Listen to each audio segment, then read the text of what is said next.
जगत्पते गोपेश गोपिका कान्ता राधाकान्त नमोऽस्तु ते तप्तकाञ्चन गौराङ्गी राधे वृन्दावनेश्वरी वृषभानुसुते देवी प्रणमामि हरिप्रिये वाञ्छाकल्पतरुभ्यश्च कृपासिन्धुभ्य एव च पतितानां पावनेभ्यो वैष्णवेभ्यो नमो नमः।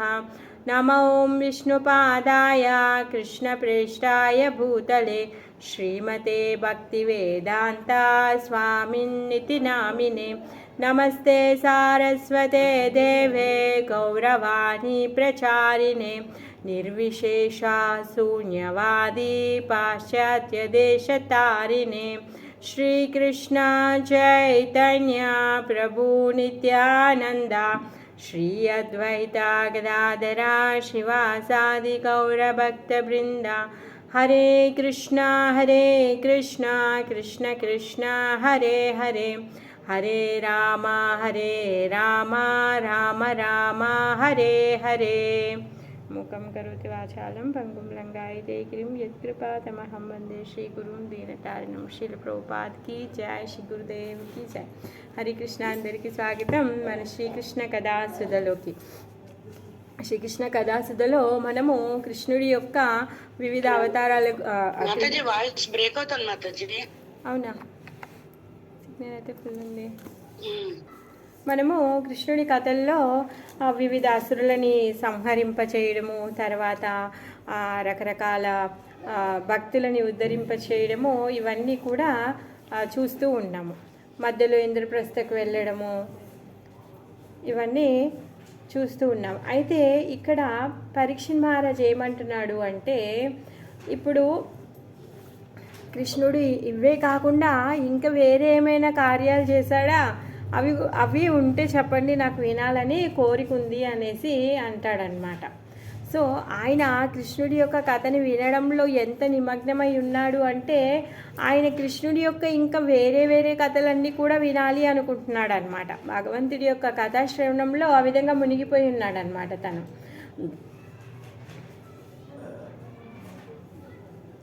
ఇక్కడ శుకదేవ గోస్వామి ఏమంటున్నారంటే, ఎవరైతే ఈ కృష్ణుడి యొక్క కథలను వింటారో వాళ్ళంట ఇంకా ఇంకా వినాలి అని చెప్పేసి వాళ్ళు దాంట్లోనే ఇంకా రుచిని పొందుతూ వాళ్ళు ఇంకా సంతృప్తే చెందరంట. ఎప్పటికీ ఇంకా వినాలి ఇంకా వినాలి ఇంకా వినాలని ఆతృతగా ఉంటారనమాట. ఎందుకంటే ఆ దివ్య కథలు దివ్యమైనవి కదా, ఆ దివ్యమైన ఆనందాన్ని ఇస్తూ ఉంటాయి అన్నమాట. మనము ఏదైనా మంచి అమృతము తాగే వాళ్ళు ఏమనుకుంటారు, ఇంకా తాగాలి అనేసి అనుకుంటారు కదా. ఎవరైనా సరే సంతోషం పొందితే ఇంకా సంతోషం పొందాలి, ఇప్పుడే సంతోషం అయిపోవద్దు అనేసి అనుకుంటాం కదా. అదేవిధంగా భగవంతుడి యొక్క కథలు ఏవైతే ఉన్నాయో అవి దివ్యమైనవి, అవి ఎంత విన్నా కూడా తనివి తీరట్లేదు అనమాట. ఆ విధంగా పరీక్షిత్ మహారాజు ఇంకా కూడా వినాలి అనేసి తను అడుగుతూ ఉన్నాడనమాట.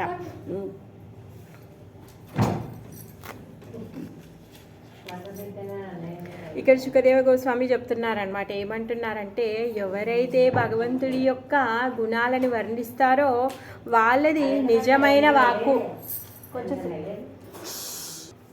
ఎవరైతే భగవంతుడి యొక్క కథలని వర్ణిస్తున్నారో ఆ వర్ణించేటటువంటి వాక్కే నిజమైన వాక్కు అనేసి. తర్వాత భగవంతుడి కోసం చేసే పనులు, అంటే భగవంతుడికి నైవేద్యం చేయడము, పూమాలలు కూర్చోడము, భగవంతుడి యొక్క మందిరాన్ని మార్చడం చేయడము, రకరకాల సేవలు ఏవైతే ఉంటాయో ఆ సేవలు చేసేటటువంటి చేతులు అనేసి. తర్వాత ఎవరైతే భగవంతుడి యొక్క కథలని నిరంతరం స్మరిస్తూ ఉంటారో వాళ్ళ మనసే మనస్సు అంట. ఎవరైతే భగవంతుడి యొక్క కథలని వింటూ ఉంటారో వాళ్ళ చెవులు. మరి భగవంతుడు స్థావర జంగమాల్లో ఇద్దరిలో కూడా ఉన్నాడు. కదిలే జీవుల్లోనూ తటస్థంగా ఉండే జీవుల్లో కూడా భగవంతుడు ఉన్నాడు. మరి అలాంటి భగవంతుడికి ఎవరైతే మొక్కుతారో వాళ్ళ శిరము. కేవలము భగవంతుడిని మాత్రమే ఈ కళ్ళతో చూస్తూ ఉంటారనమాట. అలా చూస్తూ భగవంతుడి దర్శనాన్ని చేసుకుని భగవంతుడి యొక్క పాద పద్మాలకి వాళ్ళు ఎప్పుడు శరణాగతి పొందుతూ భగవంతుడి యొక్క పాద పద్మాలకి అభిషేకిస్తూ ఉంటారనమాట. అలాంటి వాళ్ళ యొక్క భక్తుల యొక్క అంగాలే నిజమైన అంగాలు అనేసి సూత గోస్వామి చెప్తున్నారనమాట. మరి ఇప్పుడు ఈ ఇద్దరు ఎవరు శుకదేవ గోస్వామి ఇంకా పరీక్షిత్ మహారాజ్ ఇద్దరు కూడా మొత్తము సంతృప్తిగా మొత్తం విలీనమై ఉన్నారనమాట కథా శ్రవణంలో, కథా వర్ణనలో. ఆ విధంగా వాసుదేవుడి యొక్క ఇంకా కథలు వినాలి అని చెప్పేసి తన ఉత్సాహాన్ని తను నిరుత్సాహపరచకుండా శుకదేవ్ గోస్వామి ఇప్పుడు తను చెప్పబోతూ ఉన్నాడనమాట. ఏంటి అంటే, చిన్నప్పుడు కృష్ణుడికి ఒక ఫ్రెండ్ ఉండేవాడు. ఎక్కడున్నాడంట ఆ ఫ్రెండు? కృష్ణుడికి చాలామంది ఫ్రెండ్స్ ఉన్నారు బృందావనంలో. వాళ్ళు కాకుండా ఇంకొక ఫ్రెండ్ ఉన్నాడంట. ఆయన గురుకులంలో ఒక ఫ్రెండ్ ఉన్నాడు అని చెప్పేసి సుధాముడి కథ చెప్పడం మొదలుపెట్టాడనమాట. అంటే ఇక్కడ భగవంతుడి యొక్క కథా శ్రవణము, భగవంతుడి యొక్క సేవ, భగవంతుడి యొక్క దర్శనము, భగవంతుడి యొక్క స్మరణము, మననము ఇవన్నీ కూడా ఏం చేస్తూ ఉన్నాయి? మన హృదయంలో ఉన్నటువంటి మలినాలని తొలగిస్తూ ఉన్నాయి. మరి మన హృదయంలో మలినాలు ఎందుకు ఉన్నాయంటే, మనం ఎన్నో జన్మల నుంచి ఈ భౌతికమైన ప్రపంచంలో తిరుగుతూ ఉన్నాం కదా. వాసనలు, కోరికలు చాలా ఉన్నాయి. దాన్ని రుచి చూడాలి, లేకపోతే దీన్ని అనుభవించాలి, ఏదో కొనుక్కోవాలి, దాన్ని అనుభూతి పొందాలి, లేకపోతే ఎక్కడో తిరగాలి, ఏదో వినాలి, ఏదో చెయ్యాలి. మరి ఇవన్నీ కోరికలు కూడా మన లోపల చాలా ఉన్నాయన్నమాట. ఈ కోరికల వల్ల మనం ఏం చేస్తున్నామంటే పూర్తిగా భగవంతుని కీర్తించలేకపోతూ ఉన్నాం, భగవంతుని యొక్క దర్శనం చేసుకోలేకపోతున్నాం, భగవంతుడి యొక్క కథలను వినలేకపోతున్నాము, పూర్తిగా భగవంతుడి యొక్క నామ జపం సంతృప్తిగా చేయలేకపోతున్నాం అన్నమాట. మరి ఈ మలినాలన్నీ ఎప్పుడైతే పోతాయో అప్పుడు సంతృప్తిగా మనం భగవంతుడి యొక్క నామము చేస్తాము. సో భగవంతుడి యొక్క వీటిని మనం సంతృప్తిగా చేయలేకుండా ఉన్నామన్నమాట. మరి మనం ఎప్పుడు చేస్తామంట? రోగిష్టి వాడికి మందేసుకోవడం ఇష్టం లేదు. రోగంతో ఉన్నవాడికి ఆ మందు రుచిగా ఉన్నా లేకున్నా మందు వేసుకుంటే ఆ రోగం తగ్గుతుంది. అయ్యో ఈ మందు చేదుగా ఉందే నేను వేసుకోను అంటే కుదరదు. ఆ రోగం తగ్గాలి అంటే ఆ చేదు మందుని మనం వేసుకోవాలి, నచ్చినా నచ్చకుండా వేసుకోవాలి. అలానే మనకు కూడా భగవంతుడి యొక్క కథలు వినడం అన్నా, భగవంతుడి నామజపం చేయడం అన్నా, గుడికి వెళ్ళాలి, సేవ చేయాలన్నా కూడా బద్ధకం, ఓపిక ఉండదు, లేకపోతే పొద్దుపోతుంది, సర్లే ఈరోజు కానీ అలా అనేసి మనం అనుకుంటూ ఉంటాం అన్నమాట. కాకపోతే అలా అయినా కూడా నచ్చకున్నా కూడా దాన్ని చేస్తూ ఉండాలి. మందు నచ్చకున్నా వేసుకుంటూ ఉంటే ఏమవుతుంది? రోగం తగ్గుతుంది. అలానే మనం కూడా భగవంతుడి యొక్క కథాశ్రవణాన్ని, భగవంతుడి యొక్క నామజపాన్ని చేస్తూ ఉంటే మన లోపల ఉన్నటువంటి మలినాలు కూడా తగ్గిపోతూ ఉంటాయన్నమాట. మరి ఎప్పుడైతే ఈ మలినాలు తగ్గుతాయో అప్పుడు మనకి ఇంకా ఎక్కువగా కథాశ్రవణం చేయాలి అని అనిపిస్తుంది అనమాట. లేకపోతే కథాశ్రవణం ఉందనుకోండి, విన్నంతసేపు బాగుంటుంది, మళ్ళీ తర్వాత యాజ్ ఇట్ ఈజ్ మళ్ళీ మన యొక్క భౌతికమైన పనుల్లో మనం పడిపోయి మళ్ళీ భగవంతుని మనం మర్చిపోతూ ఉంటాం అన్నమాట. సో మనం ప్రయత్నం మాత్రం వదలకుండా చేస్తూ ఉండాలి. ఏ రోజుకో ఒక రోజు కన్నా రోగం అంతా తగ్గిపోతుంది కదా, అప్పుడు మందు తీయగా అనిపిస్తుంది అనమాట. రోగం తగ్గిన తర్వాత కామర్లు వచ్చిన వాడికి చెరుకు రసం చేదుగా ఉంటుంది కదా, తీయగా అయ్యేంత వరకు తాగుతూ ఉంటాడు, తర్వాత కూడా తీయగా ఉందని మళ్ళీ తాగుతూ ఉంటాడు. ఆ విధంగా మనం కూడా మన లోపల ఉన్నటువంటి లోపాలన్నీ పోయేంత వరకు భగవంతుడి యొక్క నామజపము, భగవంతుడి యొక్క కథాశ్రవణము, నిత్యం భాగవత సేవ చేస్తూ ఉండాలన్నమాట. తగ్గిపోయిన తర్వాత ఇంకా ఆనందం మనకు తెలిసిపోయింది కదా, దాన్ని ఇంకా ఎక్కువగా చేస్తూ ఉండాలన్నమాట. అలా చేస్తూ ఉంటే మన హృదయ మాలిన్యం తగ్గిపోతూ ఉంటుందన్నమాట. సో ఇప్పుడు పరీక్షిత్ మహారాజ్ అడుగుతున్నాడు అనమాట, నాకు ఇంకా వేరే స్టోరీస్ చెప్పండి అని చెప్పేసి చెప్తున్నాడు అనమాట. అప్పుడు సుఖదేవ్ గోస్వామి చెప్తున్నారనమాట, కృష్ణునికి ఒక వేద పారంగతుడైనటువంటి ఒక ఫ్రెండ్ ఉన్నాడనమాట. అతను ఎలాంటి వాడు అంటే చాలా మంచివాడు. తను ధర్మ పరాయణుడు. తర్వాత తనకి ఇంద్రియ భోగం పట్ల కొంచెం కూడా ఆసక్తి లేదు. పోనీ ఏదో సంపాదించాలి, ధనాన్ని కూడబెట్టాలి అనో, లేకపోతే పేరు ప్రతిష్టలని సంపాదించాలనో అలాని ఏమీ లేదు. తను ఎప్పుడు ప్రశాంతంగా ఉంటాడనమాట. తన ఇంద్రియాల పట్ల తను ఎప్పుడు కలత చెందడు. తను ఎప్పుడు శాంతంగా ఉండేటటువంటి వాడు, వేదసారాన్ని తెలిసినటువంటి వాడు, అసలు ఇంద్రియాలకు లోబడే ఉండడు. మరి అతను ఎవరంట? ఒక బ్రాహ్మణుడంట. ఆయన కృష్ణుడికి మిత్రుడు, ఆయన ఫ్రెండ్. ఎక్కడ ఎప్పుడు ఎలా కలిశారు అంటే, ఎప్పుడైతే వసుదేవుడు దేవకి ఉగ్రసేనుల వారందరూ కలిసి ఏం చేస్తారు, అయ్యో ఇన్ని రోజులు మా అబ్బాయి గోకులంలోనే ఉన్నారు, ఇప్పటివరకు మా అబ్బాయిని స్కూల్కే పంపించలేదని పాపం బాధపడతారు.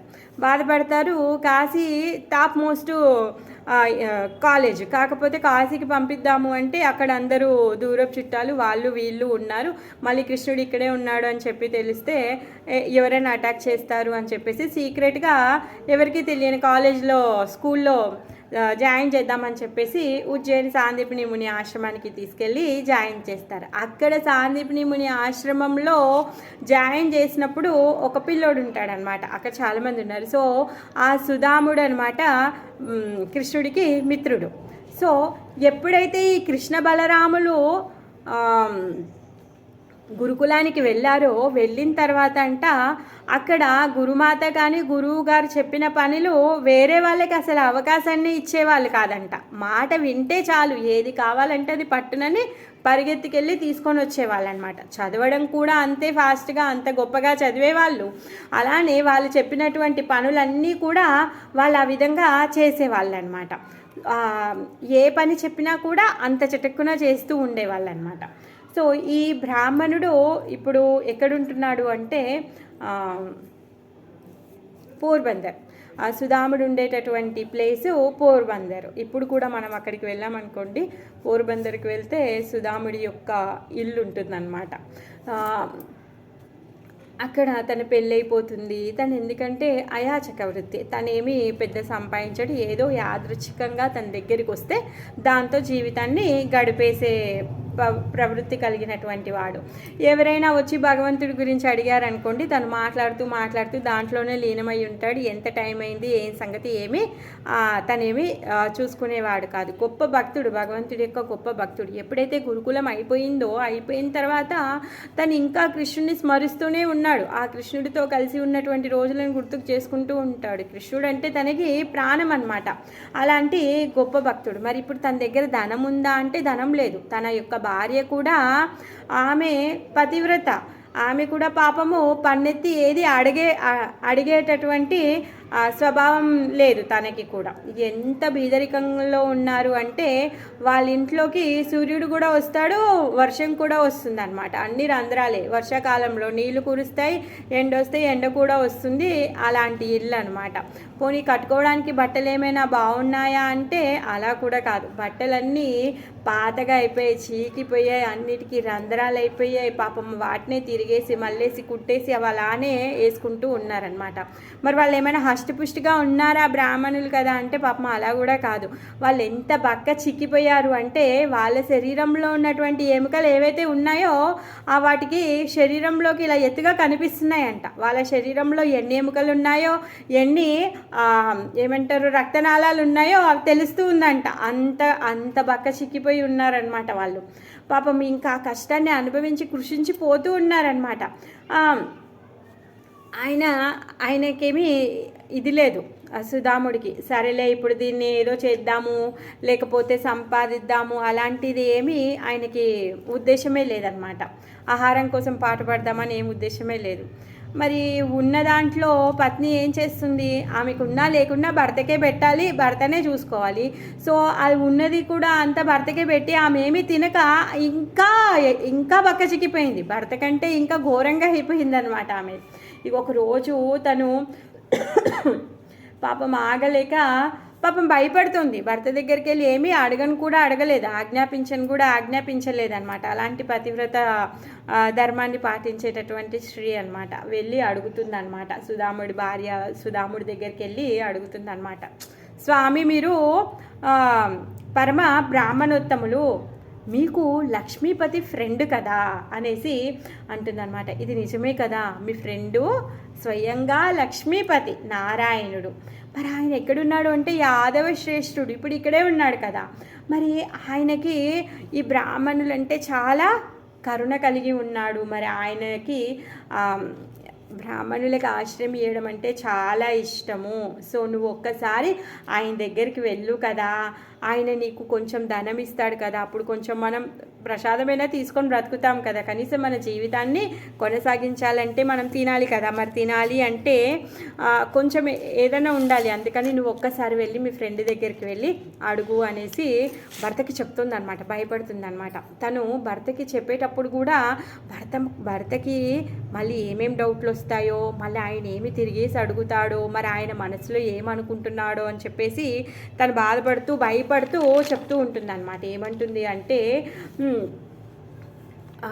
మీరు కృష్ణ భక్తులే కదా, మరి కృష్ణుడు భక్తులకి చాలా ఆదరిస్తాడు, అందుకనే ఆయన భక్తులను రిసీవ్ చేసుకోవడం కోసం గాను, ఆయన భక్తులను రంజింపజేయడానికి ఎప్పుడు సిద్ధంగా ఉంటాడు, రెడీగా ఉంటాడు అనేసి చెప్తున్నారనమాట. మరి అలా కాదు, మీరు ఏమీ సేవ చేయలేదు కదా అని అలా అని ఫీల్ అవుతున్నారేమో, అందుకే వెళ్ళదలుచుకోలేదా? అలా కాదు, మీరు గొప్ప భక్తులు, కృష్ణుడి యొక్క గొప్ప భక్తులు, మీరు కృష్ణుడికి శరణాగతి పొంది ఉన్నారు. కృష్ణుడంట ఎవరు ఆయనకి శరణాగతి పొందితే వాళ్ళ పట్ల ఆయన యొక్క వాత్సల్యాన్ని ఇస్తాడు, అందుకే శరణాగత వత్సల అనేసి అంటారు. సో మీరు ఆయనకి శరణాగతి పొంది ఉన్నారు కాబట్టి ఆయన మిమ్మల్ని అపార్థం చేసుకోడు, మీరు వెళ్ళండి అనేసి చెప్తుంది అనమాట. ఇంకేంటి, బ్రాహ్మణ పక్షపాతి ఆయన, బ్రాహ్మణులంటే ఇష్టం కదా. నమో బ్రాహ్మణ్య దేవాయ, బ్రాహ్మణుడి యొక్క ముఖతః భగవంతుడు ప్రసాదం తీసుకుంటారు అని చెప్తారు. సో మీరు అలాంటి బ్రాహ్మణుడు, సో మీరేమీ ఫీల్ అవ్వద్దు అనేసి అంటారనమాట. ఇంకేమంటుంది అంటే, అసలు ఆయన మీకు ఫ్రెండ్ అవ్వడం చాలా అదృష్టం అండి, అసలు ఇది మనకి గొప్ప అవకాశము అనేసి చెప్తుందనమాట. అయితే ఆయన ఇంకా అట్లే సందిగ్ధంగా ఉంటున్నాడు, ఇంకా లోపల అంటే ఇంకేం ఆలోచిస్తున్నాడు అని చెప్పేసి సుధాముడి యొక్క భార్య ఏమంటుందంటే, మీరు గొప్ప సాధు పురుషులు, మీరు మునులతో సమానము, మీకు చాలా గొప్ప విద్వాంసులు కూడా, మీకు తెలియని శాస్త్రమే లేదు, మీరు ఏమైనా ఇంద్రియ తృప్తి చేస్తారంటే అలా కూడా కాదు, మీరు జితేంద్రియులు అనేసి చెప్తుందనమాట. సో మీలాంటి వాళ్ళు మరి ఇవన్నీ లక్షణాలు ఎవరికైతే ఉంటాయో వాళ్ళు ఎవరికి శరణాగతి పొందుతారంట? కృష్ణుడికే శరణాగతి పొందుతారంట. అలానే మీరు కూడా కృష్ణుడికి శరణాగతి పొందారు స్వామి, అందుకే మీరు ప్లీజ్ దయచేసి ఆయనను దర్శనం చేసుకోవడానికి వెళ్ళండి అనేసి అంటుందన్నమాట. మీరు ఒకవేళ అక్కడికి వెళ్ళి దర్శనం చేసుకోవడానికి వెళ్తే మీ యొక్క దయనీయ స్థితిని చూసి భగవంతుడు అర్థం చేసుకుంటాడు, కృష్ణుడు అర్థం చేసుకుంటాడు అనేసి చెప్తున్నాడు అనమాట. కనీసం చాలా ఎక్కువ ధనం ఇవ్వకున్నా కానీ మనం బ్రతకడానికి కావలసినటువంటి ధనాన్నైనా తను సమకూరుస్తాడు, ఇస్తాడు, ప్లీజ్ వెళ్ళండి. ఎందుకంటే ఎవరు రాజ్యంలో బ్రాహ్మణులు వస్తే కూడా వాళ్ళకి దానము, తర్వాత ధనము, గోవులని, తర్వాత ఎంతో కొంచెం మూల్యాన్ని ఇచ్చి పంపిస్తూ ఉంటారు కదా. సో నువ్వు అలా అంటే, మీరు అలా అనుకున్నా కానీ, అంటే నేను భక్తుడిని కాదు, లేకపోతే నాకు అర్హత లేదు, సరే మీకు అడుక్కోవడానికి చేత కాకపోయినా కానీ ఇప్పుడు అక్కడికి వెళ్ళి ఏమని అడుగుతారు, అవునా కదా? లేదు కృష్ణుడు ఫ్రెండ్ కాబట్టి, హే కృష్ణ నాకు ఇలా డబ్బులు లేవు, నాకు తినడానికి తిండి లేదు, నాకు కొంచెం డబ్బులు, నాకు కొంచెం తిండి పెట్టు అనేసి అడుగుతాడా ఇప్పుడు వెళ్ళి సుధాముడు ఏమైనా? అసలు ఆయన అలా అడుక్కొని తినేదే ఉంటే ఇప్పుడు ఇంతగా ఎందుకు అలా బక్కచిక్కిపోతాడు, అవునా కదా? సో అందుకే మీరు అడగలేరు కదా. అందుకే ఆమె ఏమంటుందంటే, మీరు ఏమీ చెయ్యొద్దు స్వామి, మీరు ఏమీ చెప్పొద్దు స్వామి, మీరు కేవలం కృష్ణుడి దగ్గరికి వెళ్ళి ముందలు వెళ్ళి నించోండి అంతే అనేసి అంటుందన్నమాట. అంటే దీంతో మనం అర్థం చేసుకోవాలి, మనకు తెలియదు భగవంతుని ఎలా ప్రార్థించాలో తెలియదు, భగవంతునికి ఎలా సేవ చేయాలో తెలియదు, భగవంతుని దగ్గరికి వెళ్ళి ఎలా ప్రవర్తించాలో తెలియదు, అసలు ఏమీ తెలియదు. అయినా సరే మనము భగవంతుడి ముందుకు వెళ్దాం, గుడికి వెళ్ళి శ్రీ విగ్రహం ముందల నించుందాం. ఎందుకంటే మనకి ఏమి కావాలో ఏం వద్దో మనకు తెలియదు, అంత అజ్ఞానంలో ఉన్నాం. మనం ఏమనుకుంటున్నాము, ఇప్పుడు మనకు అవసరమైనటువంటి ఏదో పైసలు కానీ, లేకపోతే పేరు కానీ, లేకపోతే ఉద్యోగం కానీ, అవి మనకి నిజమైన అవసరాలు అనుకొని మేము అవి అడుగుతున్నాం. కాకపోతే అవి నిజమైన అవసరాలు కాదు, స్వామికి తెలుసు. అందుకే మనం వెళ్ళి ఖాళీ నించొని భగవంతుడి యొక్క దర్శనం చేసుకుందాం. పిల్లలు కూడా చూడండి, మనం ఏదైనా బిజీగా ఉంటాం, పాపం పిల్లలు అమ్మ ఎక్కడ అరుస్తుందో అని చెప్పేసి ఏం చేస్తారు, సైలెంట్గా వచ్చి ముందలు వచ్చి నించుంటారు. వాళ్ళకి ఏం కావాలో అమ్మకి తెలుసు, నాన్నకి తెలుసు. ఆ టైంకి వాళ్ళకి ఏం కావాలో, మొబైల్ అడుగుతున్నారా, లేకపోతే డబ్బులు అడుగుతున్నారా, లేకపోతే వాడికి ఆకలి వేస్తుందా, లేకపోతే బయటికి వెళ్ళేది ఉందా, వాడిని ఎక్కడికైనా తీసుకెళ్తానని చెప్పి ఇంకా టైం అయితే కూడా బయలుదేరలేకపోతున్నామా, అవన్నీ అమ్మకి నాన్నకి తెలుసు, అవునా కదా? పిల్లలు వచ్చి సైలెంట్గా ముందు నించుంటారు. సో అలానే మరి అందరి హృదయంలో ఉన్నటువంటి పరమాత్మ సాక్షాత్ దేవదేవుడు. ఆయన ముందుకు వెళ్ళి మనం నించున్నాం అనుకోండి, మనకేమి కావాలో ఆయనకి తెలియదా? ఆయనకు అన్నీ తెలుసు. అందుకే ఆమె ఏమంటుంది అంటే, నువ్వు అక్కడికి వెళ్ళి నువ్వేమీ అడగకు, ఎందుకంటే నువ్వు అడగవు కదా, నీకు అడిగే స్వభావం లేదు. అందుకే నువ్వు ఏమి అడగకు, నువ్వు సింపుల్గా వెళ్ళి ఆయన ముందు వెళ్ళి నించో. సో ఆయనకు తెలిసి ఏమి ఇవ్వాలో ఎంతో కొంత అయితే ఇస్తాడు కదా. దాంతో మనము మన జీవితాన్ని అంటే మన ప్రాణాన్ని నిలుపుకుంటూ మనం, ఎందుకంటే ఆయన రోజు చేసేది ఏంటిది, అనుష్ఠానాలు ఇవే చేస్తూ ఉంటాడు. భగవంతుడి ధ్యానం చేస్తున్నాడు. అది చెయ్యాలి అంటే శరీరంలో ప్రాణం నించొని ఉండాలి కదా. అందుకని మీరు వెళ్ళి అక్కడికి వెళ్ళి ఖాళీ నించోండి స్వామి అనేసి చెప్తుందన్నమాట.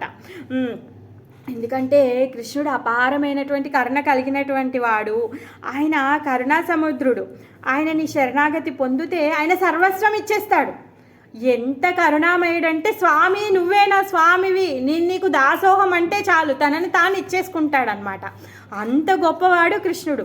మరి పోనీ మీరు అంటే మళ్ళీ సుధాముడు, నేను ఇప్పుడు అక్కడికి వెళ్ళేసరికి కృష్ణుడు ఉంటాడా ఏంటి, ఆయనకి ఎన్ని పనులు ఉంటాయి, ఆయన ఇంద్రప్రస్థకి వెళ్ళాలి, ఆయన గోకులానికి వెళ్ళాలి, వాళ్ళని చూసుకోవాలి వీళ్ళని చూసుకోవాలి, ఏదో ఒక సాకు చెప్పేస్తాడేమో అని చెప్పేసి సుధాముడు వాళ్ళ భార్య చెప్తుందనమాట. కళ్యాణి ఉంటుంది, ఏమంటుందంటే లేదు లేదు, ఇప్పుడంట కృష్ణుడు ఏమి అంటే ఆయనకి ఇప్పుడు వేరే ఎంగేజ్మెంట్స్ ఏమీ లేవు, తను ఇప్పుడు ద్వారకలోనే కొన్ని రోజులు అలా తిష్టగా నిలకడగా ఉండబోతున్నారు. సో మీరు వెళ్ళండి, మీరు వెళ్తే మీరు కంపల్సరీ మీ ఫ్రెండ్ని మీరు కలవచ్చు అనేసి తను చెప్తుంది అనమాట.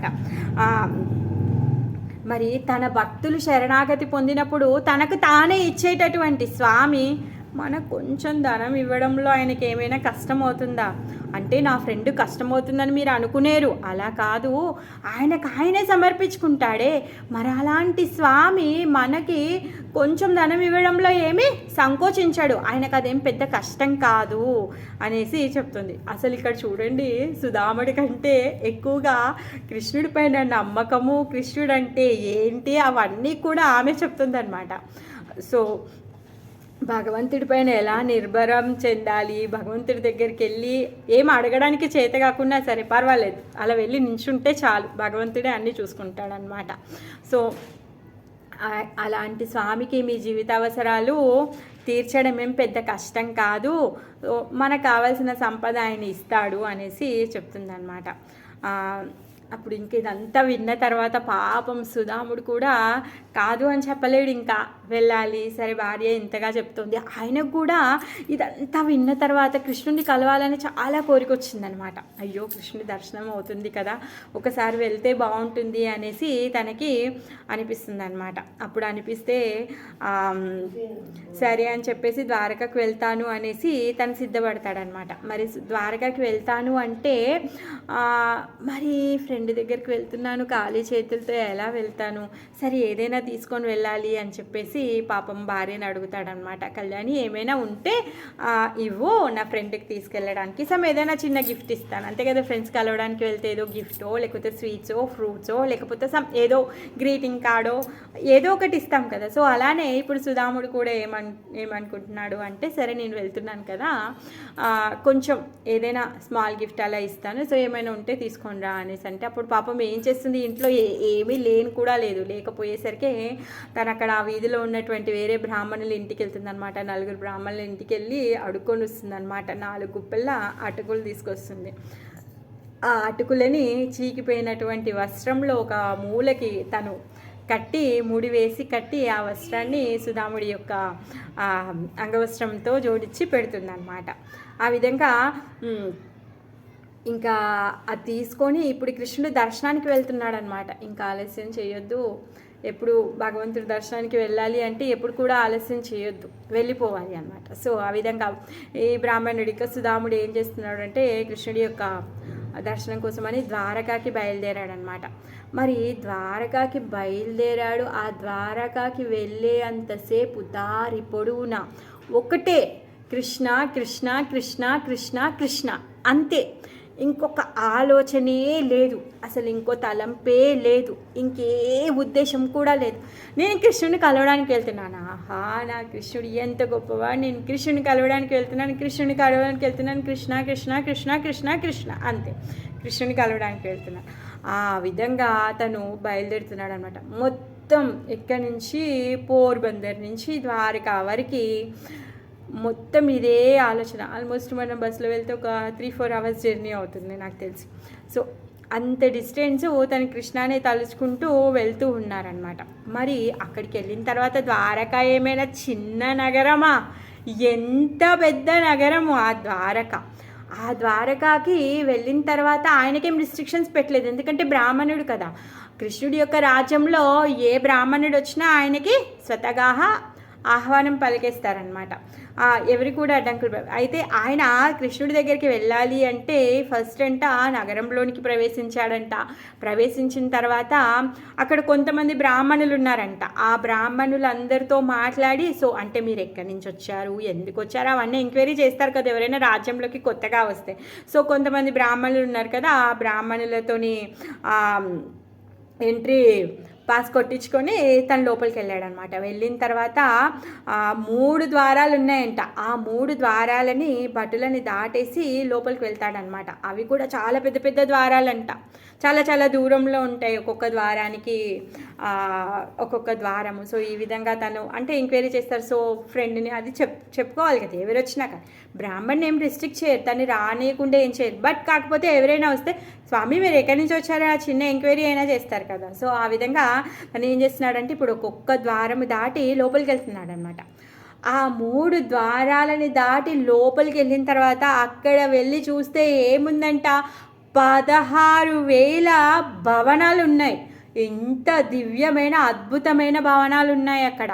అసలు మొత్తం ద్వారకా సిటీ అంతా ఇప్పుడు తను లోపలికి ఎంట్రీ అయ్యాడనమాట. ఆ 16,000 భవనాలన్నీ చూస్తూ ఉంటే అవి ఎలా ఉన్నాయంటే ఆకాశానికి అంటుకునేలా ఉన్నాయంట. సూర్యచంద్రుల మెరుపుతో మెరుస్తూ ఉన్నాయంట, దగదగా మానంగా అవి మెరుస్తూ ఉన్నాయంట. సో అవన్నీ చూసిన తర్వాత తన పక్కకున్నటువంటి ఫస్ట్ భవనం ఏదైతే పక్కకుందో ఆ భవనంలోనికి వెళ్ళాడనమాట. అక్కడ ఉన్నటువంటి ద్వారపాలకులు ఎవరు అడ్డగించలేదంట, లోపలికి పంపిస్తున్నారనమాట.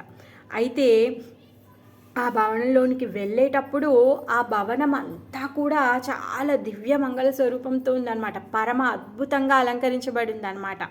లోపలికి వెళ్ళగానే అసలు ఆయన ఎప్పుడైతే అక్కడ అడుగు పెట్టాడు, అసలు ద్వారకాలో అడుగు పెట్టినప్పుడే పులకింత మొదలైంది. ఇంకా ఇప్పుడు ఆ భవనంలో అడుగు పెట్టగానే ఒక దివ్యమైనటువంటి ఆనందం తను పొందుతూ ఉన్నాడంట. అసలు అది చెప్పలేడు ఎవరితో కూడా, ఎందుకంటే అది సాక్షాత్ వైకుంఠం. కృష్ణ ఎక్కడుంటుంది? వైకుంఠం గోలోకం. మరి వైకుంఠం గోలోకం అంటే ఏంటి? మొత్తం ఆనందం అంతా అక్కడే ఉంటుంది. అసలు నిజమైన ఆనందం అక్కడే ఉంటుంది. అక్కడ ఎప్పుడైతే ఆ కోటలో తను ఆ భవనంలో కాలు పెట్టాడో ఇంకా అప్పుడైతే ఇంకా అసలు ఆయన ఆనందానికి హద్దులే లేవు. అది ఎవరికి చెప్పలేడు కూడా ఆయన పొందేటటువంటి అనుభూతి అనమాట. లోపలికి వెళ్ళగానే ఇంకా దూరం నుంచి కృష్ణుడు చూస్తాడంట, ఆయన ఫ్రెండ్ వస్తున్నాడు అని చెప్పేసి. కృష్ణుడు అప్పుడు రుక్మిణీదేవితో వాళ్ళ స్పెషల్ క్వార్టర్స్ కదా, సో బెడ్రూమ్ అని చెప్పొచ్చు మనం, ఎందుకంటే పర్యంకం మంచం, ఆ మంచం మీద కృష్ణుడు ఇంకా రుక్మిణీదేవి ఇద్దరు కూడా కూర్చొని ఉన్నారనమాట.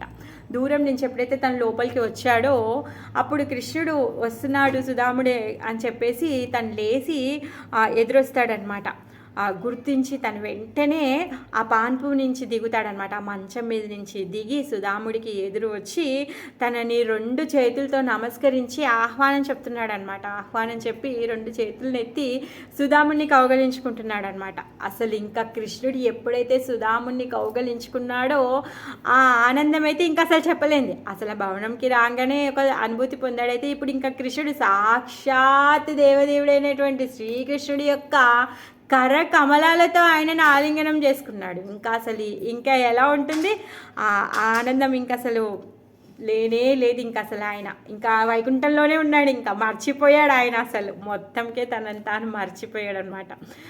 అసలు కృష్ణుడు ఆలింగనం చేసుకోగానే రుక్మిణీదేవి కూడా పాన్పు మించి దిగిపోయింది. ఆ సుధామాని తీసుకొని వెళ్ళి పాన్పు మీద కూర్చోపెట్టాడు. ఇంకా అసలు ఆయనకి పాదాభివందనం చేస్తున్నారు. ఇద్దరు కలిసి అభిషేకం చేస్తూ ఉన్నారు. సాక్షాత్ రుక్మిణీదేవి చామర సేవ చేస్తుంది. అదేంటి దేవాది దేవుడే ఆయన ఫ్రెండ్కి పాదాలు కడగాల్సిన అవసరం ఏముంది? ఆయన ఇప్పుడు మానవ రూపంలో అవతారం తీసుకొని ఉన్నాడు. మానవ రూపంలో ఉన్నటువంటి సాధారణమైనటువంటి రాజు ఏ విధంగా ఉంటాడు, సాధారణమైన మానవుడు బ్రాహ్మణుడికి ఏ విధమైనటువంటి మర్యాద, గౌరవము, ఆదరణ ఇవ్వాలో అవన్నీ కూడా తను ఇచ్చి మనకి నేర్పిస్తూ ఉన్నాడనమాట. ఆ విధంగా సుధాముడు తనని మంచం మీద కూర్చోపెట్టి తన స్వహస్తాలతో సుధాముడి యొక్క పాద ప్రక్షాళన చేస్తాడనమాట. పాదాలని కడిగి ఆ పాద జలాన్ని తన తల మీద చల్లుకుంటూ ఉన్నాడు. అక్కడ ఉన్న వాళ్ళందరూ కూడా ఆశ్చర్యంగా చూస్తున్నారంట. ఏంటి అసలు ఇది?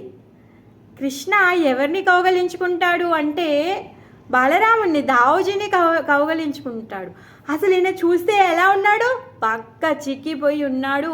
ఆయన శరీరంలో ఉన్నటువంటి ఎముకలు బయటికి కనిపిస్తున్నాయి, రక్తనాళాలు, వెయిన్స్, ఆర్టరీస్ అన్నీ కూడా ఆయనకి శరీరంలో కనిపిస్తూ ఉన్నాయంట. ఏ నరం ఎక్కడి ఎలా ఉందో అలా కనిపిస్తుందంట. మళ్ళీ పోనీ ఆయన ఏమన్నా నీట్గా ఉన్నాడంటే అలా లేదు, దుమ్ము ధూళి దుసుతో నిండిపోయి ఉన్నాయి, బట్టలు చీకిపోయి ఉన్నాయి. అసలు ఎలా ఉన్నాడు? ఆయనని కౌగలించుకోవడం ఏంటి? సాక్షాత్ లక్ష్మీదేవి, రుక్మిణి అమ్మ, ఆమె స్వహస్తాలతో చామర సేవ చేస్తూ ఉంది. అది చూసి ఆ భవనంలో ఉన్నటువంటి సేవకులు అందరూ కూడా ఆశ్చర్యపోతూ ఉన్నారనమాట. సో అలాంటి దృశ్యము భగవంతుడు ఏం చేస్తూ ఉన్నాడంటే తను ఈ ధర్మాన్ని, తన యొక్క ధర్మాన్ని, అంటే ఒక మానవుడు కానీ ఒక రాజు కానీ ఒకరు ఏ విధంగా జీవుడు తన ధర్మాన్ని ఆచరించాలో తను ఆచరించి మనందరికీ కూడా నేర్పిస్తూ ఉన్నాడనమాట. ఇంకా ఆయనను కూర్చోబెట్టి పాపం ఎంత దూరం నుంచి నడుచుకుంటూ వచ్చాడే, అలసిపోయాడు కదా. రాగానే ఆయనకు అందుకే ఫ్రూట్ జ్యూస్ ఇచ్చారు, తర్వాత మిల్క్ ఇచ్చారు, పానీయాలు ఇచ్చారు, ఆయనకి అత్తరు, తర్వాత చందన లేపనం అవన్నీ కూడా ఇచ్చారనమాట. మరి ఇవన్నీ ఏంటి అంటే భగవంతుడు చేసే లీలల్లో పార్ట్ అనమాట. సాక్షాత్ బ్రహ్మ కడిగినటువంటి పాదం కృష్ణుడిది. ఆయన పాదాలు కడిగితే ఆ గంగమ్మ నీటిని పరమశివుడు తలలో పెట్టుకున్నాడు. సో అలాంటి దివ్యమంగళ స్వరూపమైన కృష్ణుడు ఇప్పుడు సుధాముడి యొక్క పాదాలని కడుగుతూ ఉన్నాడనమాట. ఆయనకి తర్వాత చందనము, అగరు, కుంకుమ పువ్వు, తర్వాత సుగంధ ద్రవ్యాలు ఇవన్నీ కూడా ఆయనకి లేపనం ఇచ్చారనమాట. తర్వాత ఆయనకి మంచి డిన్నరు, అసలు రాజభోగం అంటే ఎలా ఉంటుంది కదా, అసలు పెద్ద ప్లేటు, ఆ ప్లేట్లో ఎన్ని రకాలు ఉన్నాయో, చతుర్విధ, తాగేటివి, నమలేటివి, కొరికేటివి, చీకేటివి, నాకేటివి, అన్ని రకాల వంటలు అనమాట. పంచభక్ష పరవన్నాలు, అన్ని రకాల చతుర్విధ భోజనము అన్నీ కూడా ఆయనకి సర్వ్ చేశారనమాట. అసలు సర్వ్ చేసిన తర్వాత తాంబూలం ఇచ్చారు. తర్వాత ఇంకా ఆయనతో సేవ చేస్తూ కృష్ణుడు మాట్లాడతాడనమాట. అందరేమో నిశ్చలంగా అయిపోయారు, ఆయనను చూస్తూ ఉన్నారనమాట. అసలు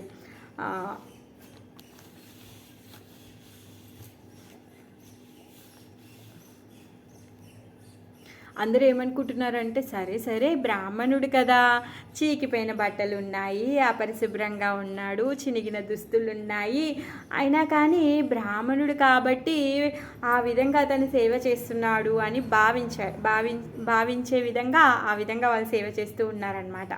మళ్ళీ ఇంకేమనుకుంటున్నారంట అంటే ఆయన బ్రాహ్మణుడు కాబట్టి అందుకే ఈ విధంగా సపర్యలు చేస్తున్నారు రుక్మిణి ఇంకా కృష్ణ ఇద్దరు అనేసి అనుకుంటున్నారంట. మళ్ళీ ఇంకా అందులో కొంతమంది అబ్బో ఈయన ఎంత సుకృతి ఉండొచ్చు, ఈయన పూర్వజన్మలో ఎంత సుకృతం చేసుకున్నాడో, అందుకే లక్ష్మీపతి అయిన కృష్ణుడు స్వయంగా ఆయనని సత్కరిస్తున్నాడు, ఆయన మంచం మీద కూర్చోబెట్టాడు, ఆ రుక్మిణీదేవేమో చామర చేస్తుంది అని చెప్పేసి వాళ్ళు మాట్లాడుకుంటూ ఉన్నారంట. ఆ కోటలో ఉన్నటువంటి ఎవరైతే ఈ సపర్యలు చేసేటటువంటి వీళ్ళందరి సేవకులు ఎవరైతే ఉన్నారో వాళ్ళు అనుకుంటూ ఉన్నారనమాట.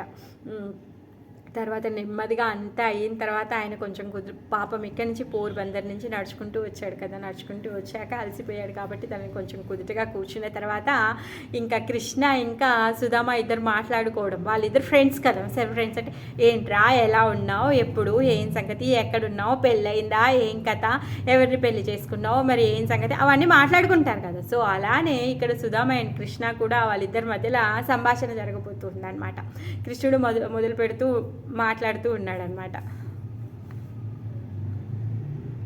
సో కొంచెం సేపు ఇంకా టైం ఉంది. ఓకే, అయితే అంటున్నాడు అనమాట. నువ్వు చాలా బుద్ధిమంతుడివి, నాకు తెలుసు నీ విషయము అనేసి కృష్ణుడు మొదలుపెట్టాడనమాట. నీకు ధర్మము, అధర్మము, ధర్మానుష్ఠానము, వేదసారము అన్నీ కూడా నీకు తెలుసు, నువ్వు చాలా తెలివిమంతుడివి అనేసి అంటున్నాడనమాట. ఏమంటున్నాడంటే, మనం గురుకులంలో ఉన్నాం కదా, గురుకులం అయిపోయిన తర్వాత, చదివి అయిపోయిన తర్వాత గురుదక్షిణ ఇచ్చేశాక ఇంటికి వచ్చాక నువ్వు ఒక మంచి అమ్మాయిని చూసి పెళ్లి చేసుకొని ఉంటావు అనేసి అనుకుంటున్నాను. అంటే నీకు పెళ్ళి అయిపోయిందా అని, అంటే నీకు పెళ్ళి అయ్యే ఉండొచ్చు అనేసి అలా మాట్లాడుతూ ఉన్నాడనమాట. అయినా నాకు తెలుసులే, అయినా నీకు చిన్నప్పటి నుంచి కూడా ఈ ఏమంటారు సంపదల పట్ల కానీ వీటి పట్ల కానీ నీకు పెద్దగా ఇంట్రెస్ట్ లేదు, నీ సంగతి నాకు తెలుసు అనేసి కృష్ణుడు అంటున్నాడు అనమాట. ఈ ఐక జీవితం పట్ల నీకు ఇంట్రెస్టే లేదు, కాకపోతే నువ్వు పెళ్లి చేసుకునే ఉండుంటావులే అనేసి మళ్ళీ అంటున్నాడు అనమాట. మరి అలా అని నువ్వేమైనా ధనాన్ని ధాన్యాన్ని ఆశిస్తావా, నువ్వేమైనా సంపాదిస్తావా, దానికి ఏమైనా పని చేస్తావా అంటే నాకు తెలిసి నువ్వేమీ పని చెయ్యవే అనేసి అంటున్నాడు అనమాట. మరి నీకు ఈ ఐక భాగ్యం పట్ల కూడా ఆసక్తి లేదు, పోనీ దేని పట్ల నీకు ఆసక్తి లేదే అనేసి అంటున్నాడు. తర్వాత ఏమంటున్నాడంటే, ఎవరైతే గృహస్థులు ఉన్నారో వీళ్ళు ఏం చేస్తారంట, వాళ్ళు కూడా ధనాన్ని సంపాదిస్తారంట. ఎందుకు ధనాన్ని సంపాదిస్తారు అంటే వాళ్ళు ఆదర్శప్రాయంగా ఉండడానికి ధనాన్ని సంపాదిస్తారు. మరి ఆ ధనాన్ని ఏం చేస్తారంట, ఆ ధనాన్ని సద్వినియోగపరుస్తారు. ఏ విధంగా, భగవంతుడి యొక్క సేవ చేస్తూ, భగవంతుడి యొక్క భక్తుల సేవ చేస్తూ, ఆ ధనంతో భగవంతుని యొక్క భక్తులకి సేవ చేస్తారు. సేవ చేస్తూ వాళ్ళు ఏం చేస్తారంట, వాళ్ళందరికీ కూడా ఆదర్శప్రాయంగా ఉంటారు అనేసి చెప్తున్నాడనమాట. ఆ విధంగా మహాభక్తులు ఉన్నారు, వాళ్ళకేమీ ఐహిక జీవితం పట్ల కానీ లేకపోతే ఐహిక సుఖాల పట్ల కానీ ఐశ్వర్యం పట్ల కానీ ఆసక్తి లేదు, కాకపోతే వాళ్ళు ఏం చేస్తున్నారు, సంపాదిస్తూ వాళ్ళు భగవంతుడి యొక్క భక్తులకి సేవ చేస్తూ అందరికీ ఆదర్శంగా ఉంటారు అనేసి చెప్తున్నారనమాట. ఎందుకంటే మిగిలిన వాళ్ళందరూ కూడా వాళ్ళ యొక్క అడుగుజాడల్లో నడుస్తూ ఉంటారు కాబట్టి. సో దీనికి ఒక పర్సనల్ ఒకటి చెప్తాను, ఏంటి అంటే, సో మా ప్రభు ఓన్లీ 7 బుక్ డిస్ట్రిబ్యూషన్ చేసేవాళ్ళు, 7 years ఓన్లీ టెంపుల్లో సర్వీస్ చేయడం, ఓన్లీ బుక్స్ భగవద్గీత భాగవతం పుస్తకాలు వితరణ చేయడం, ఏదో కొంత వస్తే ఏదో మమ్మల్ని అలా సాకడం అలా జరిగేదన్నమాట. ఒకసారి గురు మహారాజ్ని కలిసారు, మాకెవరైతే దీక్ష ఇచ్చారో ఆ గురు మహారాజ్ని కలిసి మాట్లాడామన్నమాట. మాట్లాడినప్పుడు మహారాజ్ అన్నారనమాట, ఏంటి శ్రీధర్, నువ్వు గృహస్థవు కదా, నువ్వు సన్యాసిలాగా, అంటే నీకు బాధ్యత లేనట్టుగా నువ్వు సన్యాసులు చేసే పని నువ్వు ఎలా చేస్తున్నావు, నీ పిల్లల్ని ఎలా నువ్వు సాకుతావు, నువ్వు చేసే పని ఏమైనా బాగుందా అని ముఖం పట్టుకొని అడిగారు. నీకు 2 అమ్మాయిలు ఉన్నారు కదా, మరి వాళ్ళిద్దరు పెళ్ళిళ్ళు చేయాలి అంటే నువ్వు బాగా సంపాదించాలి, మరి వాళ్ళ పెళ్ళిళ్ళకి కట్నం ఎలా ఇస్తావు, నువ్వు తండ్రి బాధ్యత నువ్వు ఎలా నిర్వర్తిస్తావు, నీ ఫ్యూచర్ ఏంటి, భార్యను ఎలా చూసుకుంటావు, ఇంట్లో అమ్మని ఎలా చూసుకుంటావు, అసలు నీకు ఎవరు చెప్పారు, నువ్వు ఎందుకు ఇలా చేస్తున్నావు అని అడిగారు. అప్పుడు మహారాజ్ బాగా గట్టిగా తిట్టి, నువ్వు బాగా సంపాదించు, పిల్లల పెళ్ళిళ్ళకి వాళ్ళకి మంచిగా పెళ్లి చేయాలి కాబట్టి నువ్వు బాగా సంపాదించు అని చెప్పారనమాట. అంటే గృహస్థుడు అనేవాడు ఏ విధంగా ఉండాలి అంటే, తను ఈ బ్రహ్మచారులకి తర్వాత సన్యాసులకి భగవంతుడి యొక్క సేవను కూడా చేసేటటువంటి శక్తిని కలిగి ఉండాలి అనేసి చెప్తున్నారు. గృహస్థుడే వేరే వాళ్ళ మీద ఆధారపడితే మరి ఈ భగవంతుడి యొక్క భక్తుల సేవ ఎవరు చేస్తారు? అందుకే ఇక్కడ కృష్ణుడు చెప్తున్నాడు అనమాట. ఏమంటున్నాడు, గృహస్థుడు అనేవాడు ఎలా ఉంటాడు అంటే భగవంతునికి భక్తులకి కూడా సేవ చేస్తూ ఉంటాడు. తనకేమి ఈ డబ్బులని ఎంజాయ్ చేయాలని తనకి కోరిక లేదు, కాకపోతే తను సంపాదించిన సంపాదనను ఏం చేస్తున్నాడు, కృష్ణ చైతన్యంలో భగవంతుడి యొక్క సేవలో ఉపయోగిస్తున్నాడు అనమాట. సో ఈ సూత్రం పైనే మహారాజు మాకు చెప్పుంటారు. సో ఆయన ఆశీర్వాదమే అనుకుంటా. సో తర్వాత మళ్ళీ ప్రభు బిజినెస్ స్టార్ట్ చేయడం అలా జరిగిందనమాట. ఇప్పుడు ఇంకా తను చెప్తున్నాడు అనమాట. ఇంకా కృష్ణుడు ఏమంటున్నాడంటే, నీకు గుర్తుందా మనం గురుకులంలో ఉన్నప్పుడు ఎలా ఆడుకున్నాము, ఏం చేసాము, ఏం సంగతి, అవన్నీ విషయాలు నువ్వు ఎప్పుడైనా గుర్తుకు తెచ్చుకున్నావా, ఎప్పుడైనా గుర్తొచ్చాయా నీకు అనేసి ఆ పాత విషయాలన్నీ తీసి మాట్లాడడం మొదలుపెట్టాడనమాట కృష్ణుడు. సో ఆపేసుకుందాం ఈరోజు, రేపు కంటిన్యూ చేసుకుందాం సుధాముడి గురించి. హరే కృష్ణ.